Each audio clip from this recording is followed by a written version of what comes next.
Hello, you wonderful people, and welcome to another episode of Super-Fanta-Fi. This being a show where I talk about TV shows of the supernatural, fantasy, and/or science fictional genre. For today's episode, I'm going to talk about the latest episode of His Dark Materials. A lot of interesting things went down in this episode, so let's break it down. Well, first and foremost, obviously the continued situation that Lyra finds herself at the station.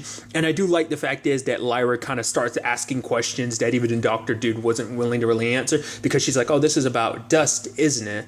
And it immediately presented such an interesting conversation, because obviously the Doctor Dude isn't 100% okay with what they were doing, but the other doctor, she's kind of more fine with it, because it's like, it's all like, you know, scientific discoveries, like sacrifices have to be made, and it's like in the long run, it was like, yeah, discovering this whole situation is going to help us gain freedom from a life of sin or something like that. I was like, oh, so dust is connected to sin, which immediately my brain was thinking like, this probably won't end up being the case, but part of me wonders, is it going to be that we end up finding out that dust is actually connected to people who've killed? Is that what that's supposed to be, like if you're an adult that's killed? Or maybe it doesn't even necessarily have to be murder.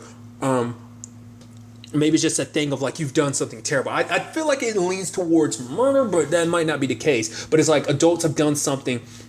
And I like that, because I kind of picked up on it. It's like, oh, so dust is, you know, and it's even something Miss Coulter says later on, dust isn't a good thing. It's actually a bad thing. And I think it's a sign, you know, that adults did something. But kids, they don't have dust because it shows that they're still pure, that, you know, whatever happens to adults who are covered in dust. I mean, it makes you wonder, does dust present itself in abundance? So like, the more sinful a person is, and whatever that necessarily means in the grand scheme of things, maybe the more of an issue there is with that person, maybe the more dust that they produce. So maybe that kind of shows you the level of their sin type of situation. The more egregious the situation is, the more covered in dust they are. I don't know, you know, what the kind of take of that, but I just thought it was kind of interesting thing, because I kept wondering the entire time, like, why would you sever demons from humans? Which I'll go ahead and talk about that. That whole Miss Coulter thing was really interesting, because basically she's saying that basically, oh yeah, demons are your friends, you're your pals when you're younger, but the moment you get older, once you hit puberty, it seems like something shifts and more trouble comes from them. So I'm like, I'm wondering, what does that do? Does it kind of put like a black spot on your heart or something, like, or rather your soul? Like, does it darken your soul or something like that? Like, that's why I'm kind of getting the feeling like this must be related to murder. Like, if you have dust, that means you've killed someone before. Like, that's where my mind is. When, you know, once again, this is coming from someone who's never read the books, so I don't know what to really make of that. But that's, you know, once again, sin. I mean, I feel like a big sin is like murder is definitely a sin. So I feel like it's the most egregious of all sins. So that's what I'm thinking that's all about. But I mean, granted, we'll have to wait and see, but that's what this is all about.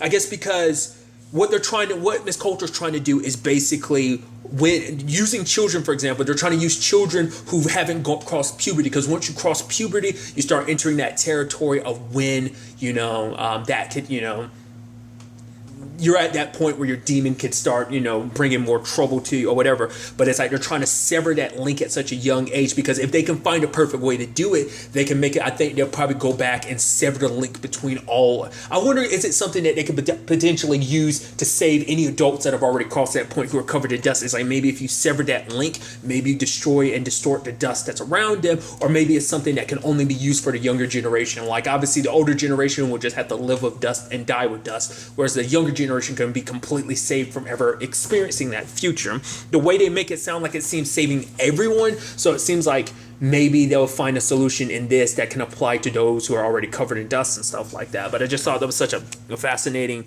conversation, you know.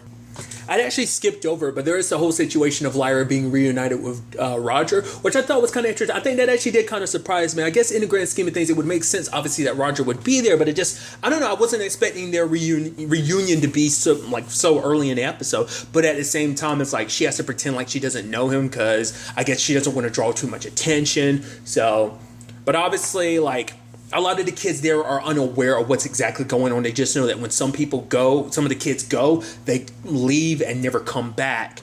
Obviously, like, it looks like, you know, Roger's been through quite a bit, because his hair's been cut, and it just looks like he's seen some stuff, you know, and because even like Pan was talking to Roger's demon, and it seems like, yeah, they've been through a lot. So After, it's kind of interesting. I'm sure these aren't the circumstances Lyra thought she'd find Roger under, but you can tell she was excited and happy to see him after all this time. And he was happy to see her too, because he was hopeful that they'd run into each other. But I'm sure seeing her here probably didn't make him feel better, because it's like, oh man, you're trapped in this situation too. So I do like that even under these circumstances, Lyra is still very rebellious, because the fact of the matter is she kind of starts a little bit of a snowball fight so that everyone will get, all the kids kind of get involved and kind of act as a distraction and stuff like that. I thought that was kind of neat, because even Roger was like, oh, the fact is, that's you, Lyra. You just never listen. She's kind of very steadfast in her own approach and things. So I think that was kind of a neat aspect to it.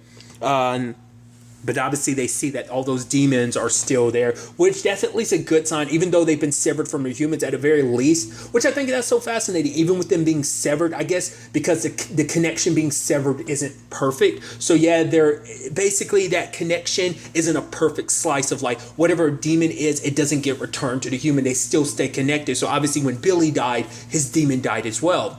So it's not like a perfect slice, because obviously it's still something, a work in progress. Because even the doctors were like, oh yeah, we saved 5 kids ended up surviving this time. So it's like, oh, it's getting better. But obviously they're still in the same trance that Billy was, where it's kind of like they're not very responsive. They're almost like, ghosts, And then there's a whole situation with the nurses. I thought that was interesting, because like the nurses would kind of space out, and I was like, they seem so unresponsive. I was like, oh, they must be like under some trance or something like that. But then Lyra was talking to one of them. It's like, oh, what happened to your demon that she cut away from you? I'm like, oh, all of these people were experiments too. And because it was something Lee brought up last episode. If you can take someone's soul away from you, you get complete and utter control of them. So it seems like this is a byproduct of that, or maybe in the grand scheme of things, because I thought, the whole point was to kind of gain control of people. Like, it seemed like this is something that Magisterium is looking into. It seems like Miss Coulter might have her own reasons for doing it, and it seems like the Magisterium might apply it of like, oh, we have control of people, like we can make them kind of more our slaves type of situation. Or maybe it's all one and the same. Maybe what Miss Coulter wants is kind of what the Magisterium wants. I don't know. I just thought that was such a fascinating thing. I'm curious to kind of dive into that, to really see like what it is that the Magisterium is necessarily getting out of this. Because we see that they can be kind of like, because they're just kind of like, you give them orders and they do it. Because obviously, like, I think there's some part of them that's still connected to their demons, or there's some part of that connection that's still there. Because like obviously the doctor lady had to walk past her to snap her out of the little bit of the trance, because she snapped her to like come to like focus. So I think they're teetering between like who they were but being kind of lost. They're almost, I think their consciousness is kind of trapped in this haze from being separated from the demons. And I just think that's such an interesting byproduct, and that's what makes this whole Miss Coulter thing so interesting.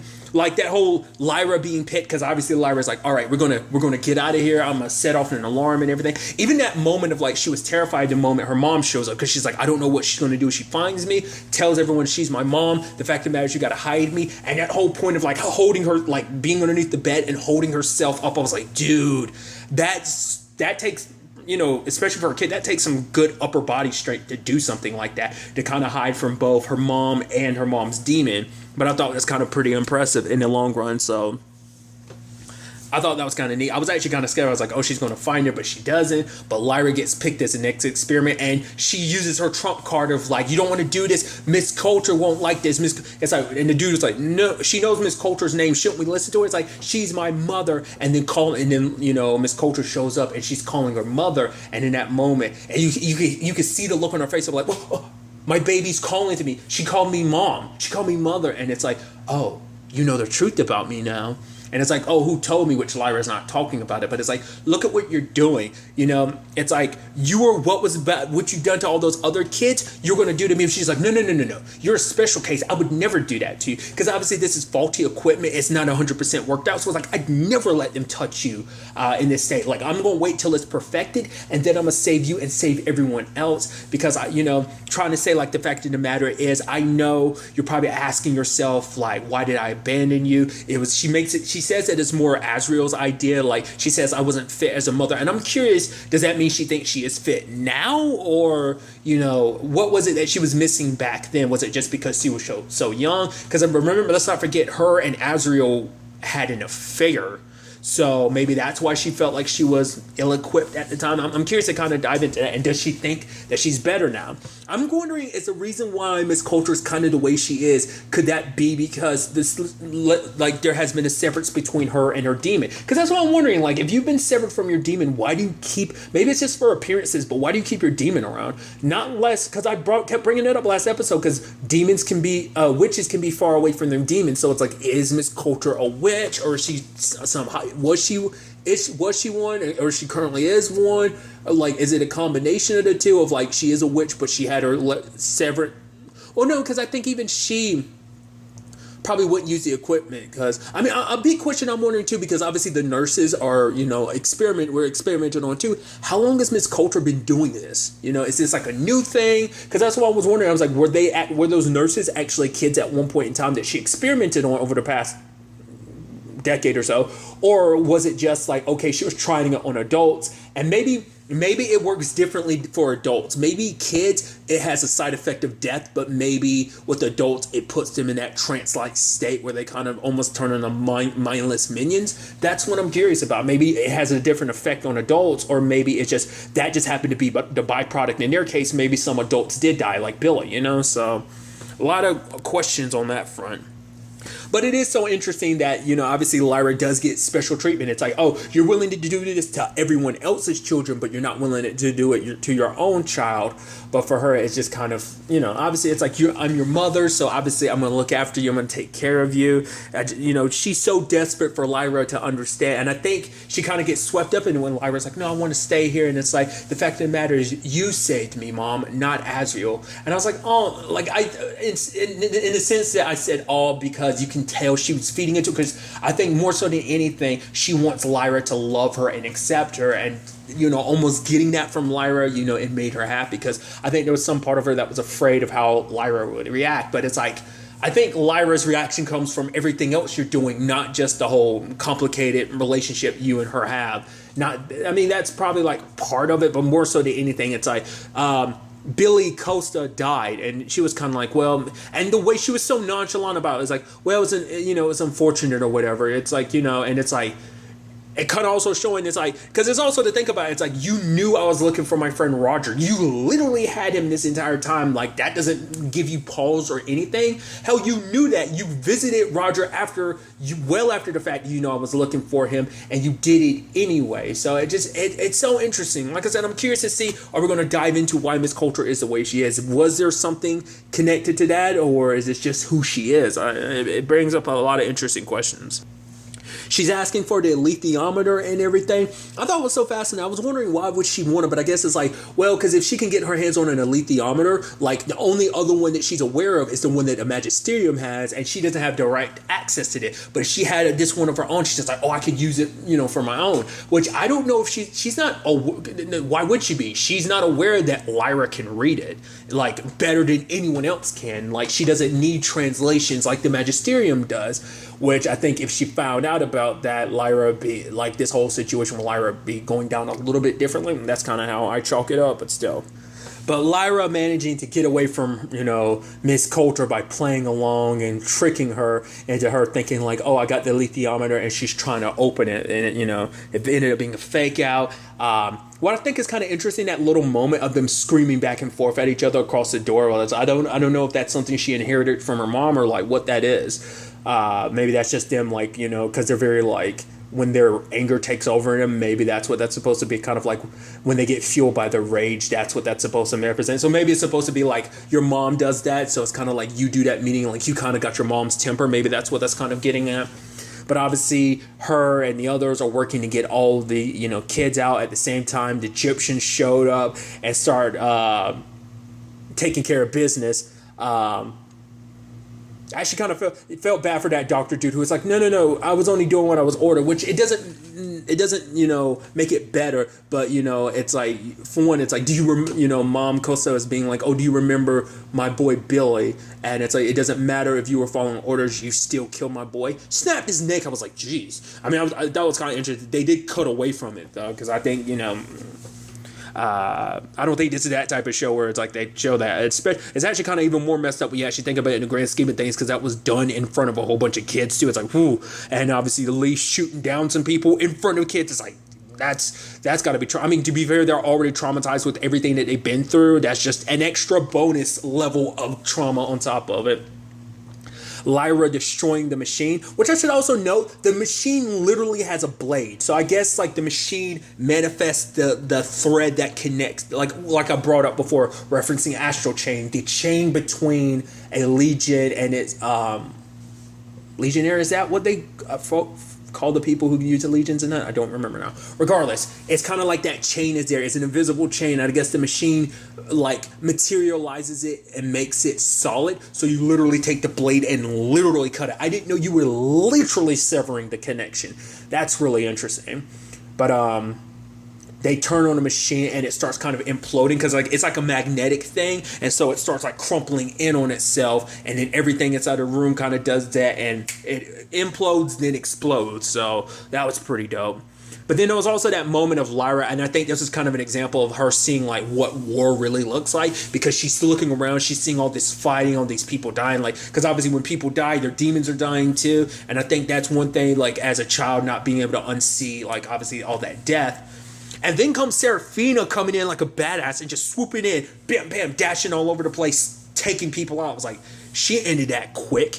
I mean, that's crazy that's one witch. I think what a whole bunch of witches are capable of doing. It's like she was able to she literally came in like a one woman army. That was nuts.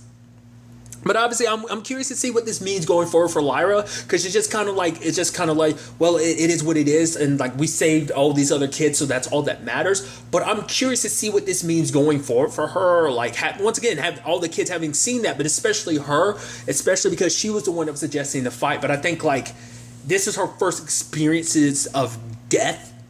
You know, and I think seeing that this is what war is like, and that maybe there's more of this on the horizon potentially, I'm curious to see what that means for her in the long run. I'm also curious because, you know, once again, the master brought up the whole point of like, oh, that Lyra has a big betrayal in front of her that will kind of devastate her, which are like, part of me was wondering, is that supposed to be betraying her mom? But I would assume not. If it was a betrayal of anyone, I feel like that would shake her to her core. Either it's because it's not like she gets betrayed, she betrays someone, and I get the feeling it might be Roger, which that might be what they're kind of potentially setting that up to be. In what shape or form? Is that something connected to Will, or is it something connected to Azrael, or maybe those are two roads that basically lead to the same point? I don't know.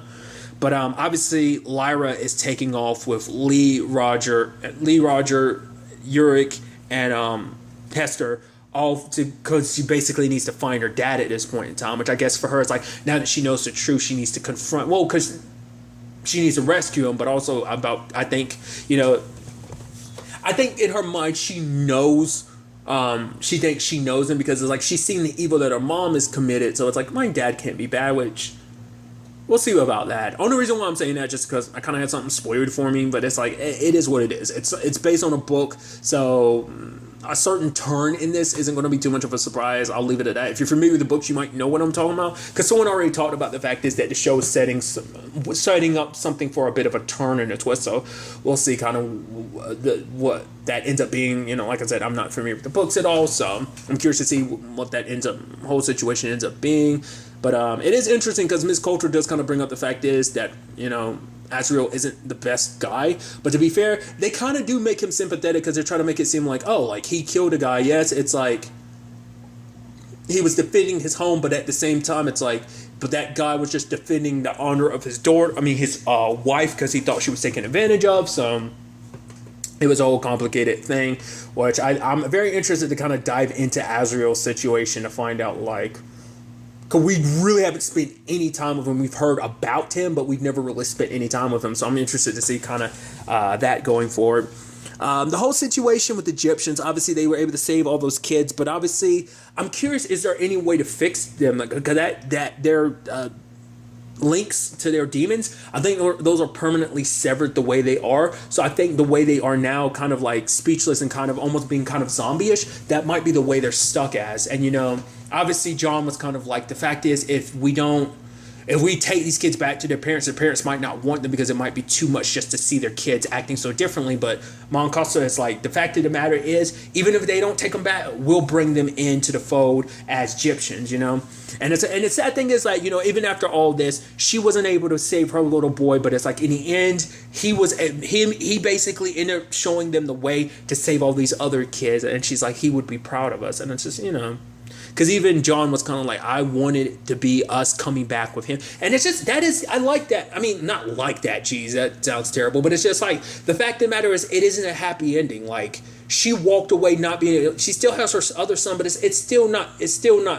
sucks. It's like, you were able to rescue all these other kids. I mean, granted, there were some, obviously, that didn't make it, but they were able to save quite a few of them. And I'm curious to see what that means for those kids going forward. Like, is there, like I said, any fixing that, or is that just they're going to be like that for the rest of their lives, kind of like those, you know, those nurses, you know, we'll kind of see in the long run. But what I also thought was fascinating too is they basically set it up. It seems like Serafina and Lee know each other, and it's like, what is that about? You know, because obviously he's like, well, we're going on this journey and everything. Which, side note, I love that whole situation where it's like, oh, what was it that Roger called him, like the balloon guy or whatever, and he was like, I'm an aeronaut, and he's just like, balloon rider.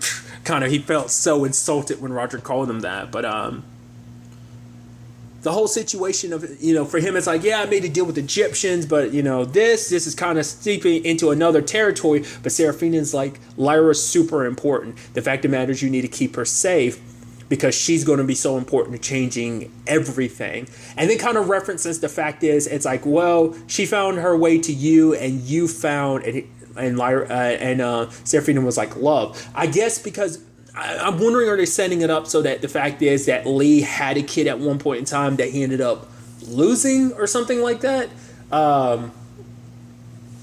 Like, I guess almost filling that hole in his heart to a certain extent. Just kind of like Serafina and Father Coram were kind of in that similar situation that they lost their own child. So maybe it's kind of a similar thing for Lee. I'm curious to kind of dive into what that really is, because like there's still quite a bit about Lee we don't know. We've picked up hints here and there about some of the stuff he's done. That obviously, you know, when it comes to battle and stuff like that, he's, you know, he can handle himself. But the thing is, like, I like that he's kind of like, you know, a man should be able to choose when and when not to kind of have to pick up his arms, because he's like, I didn't necessarily sign up for this, but it's like, even if you didn't, fate kind of brought you together and everything, and it's up to you to keep her safely. She needs you just as much as you need her. So I'm like I said, I'm curious to find out what it is necessarily that he lost. And it's like, and as Serafina was flying away, Hester was like, oh, so they want you to be one of them? And then he's like, shut up, Hester. Which I'm like, wait, are you potentially on the route to becoming a witch or something? Is that what that's supposed to mean? Or were you in the process of marrying one? It's like, don't tell me, was there something between you and Serafina? Was that supposed to be, were you going to get married into like the witches or something? Like, I didn't know what to kind of take from that, you know. Like I said, I might be reading too much into it, or maybe I'm reading too little into it. I don't know what to make of that. But then all of a sudden they get attacked by these creatures called the cliff gas, and those are nasty little varmints. Lee shooting up a storm at them, but I'm curious to find, I guess we're probably never going to dive into it, but they're probably just like aerial creatures that come out. I like that it kind of added almost like this horror element to the episode, just that little thing, because they're kind of a bit nightmarish. Sadly, Lyra ends up falling out of the balloon ride, and it's like, holy crap.